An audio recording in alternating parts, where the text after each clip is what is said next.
আলাইসাল্লাহু বিআহকামিল হাকিমিন, আল্লাহ কি শ্রেষ্ঠতম বিচারক নয়?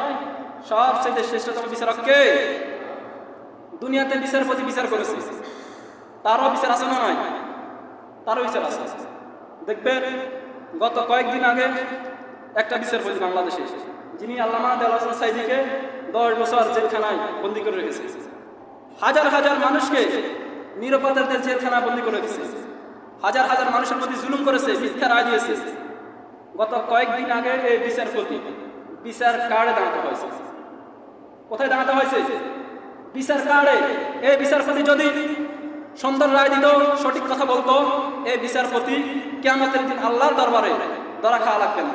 এখন আল্লাহর দরবার থাক দূরের কথা, দুনিয়াতে ধরা আসে না নয়? দুনিয়াতে যখন তাকে পেয়েছে, এলাকার লোকজন তাকে ডিম থেরাপি করেছে, লাঠি উঠা দিয়ে তাকে একবারে আহত করে ফেলেছে। এই হলো দুনিয়ার বিচারপতি।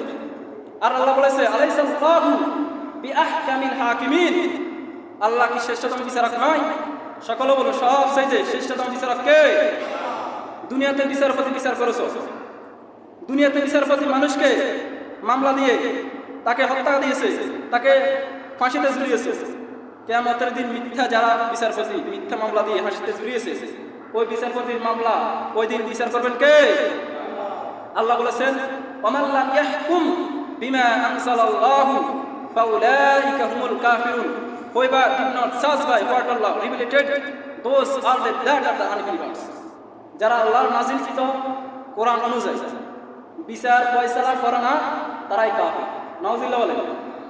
মনে রাখবেন, আপনি যে ধর্মের হোক না কেন, আপনি যদি মুসলমান হয়ে কোরআন যেটা বলেছে, রাসূল যেটা বলেছে, সেটার বিপরীতে আইন কায়েম করেন, আপনাকে কাফের ঘোষণা দিয়েছেন কে?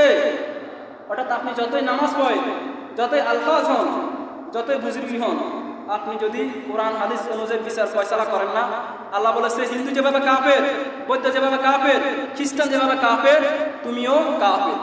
আদেশটা কার? কারণ আল্লাহ রাব্বুল আলামিন কিয়ামতের দিন কোন মানুষের প্রতি বিন্দু মাত্র জুলুম করবে? বিন্দু মাত্র কিয়ামতের দিন তিনি জুলুম করবে না, অত্যাচার করবে না, তিনি কাউকে শাস্তি দিবেন না। আপনি দুনিয়াতে যেগুলো করেছেন ঠিক সেগুলো আল্লাহ রাব্বুল আলামিন বিচার করবেন। আপনারা দুনিয়াতে যদি ভালো করেন, দুনিয়াতে ভালো থাকতে পারবেন। দেখেন বর্তমানে যারা দুনিয়াতে মানুষের মধ্যে জুলুম করেছে, এখন কি তারা ঘরে ঘুমাইতে পারে? যারা মানুষকে হাজাতে দিয়েছে, মেরেছে, তারা কি ঘরে ঘুমাইতে পারে? আর যারা হাজাতে দেয় না, যারা মানুষকে মামলা দেন নাই, আপনারা এখন আছেন কি আছেন নাই? আপনারা ঠিকই আছেন। এই জন্য আপনি যতটুকু মানুষের প্রতি অত্যাচার করবেন, জুলুম করবেন, আল্লাহ রাব্বুল আলামিন কিয়ামতের দিন আপনাকে তদ্রূপ সেই বিচার করবেন। নাউযুবিল্লাহ বলেন।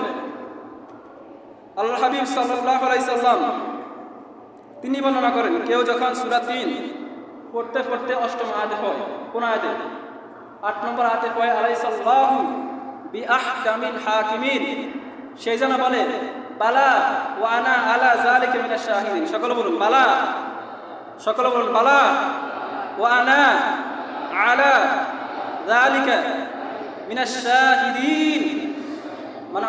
মানে আল্লাহ আপনি হলেন শ্রেষ্ঠতম বিচারক, আপনি কিয়ামতের দিন সব বিচার করবেন। তিনি কে?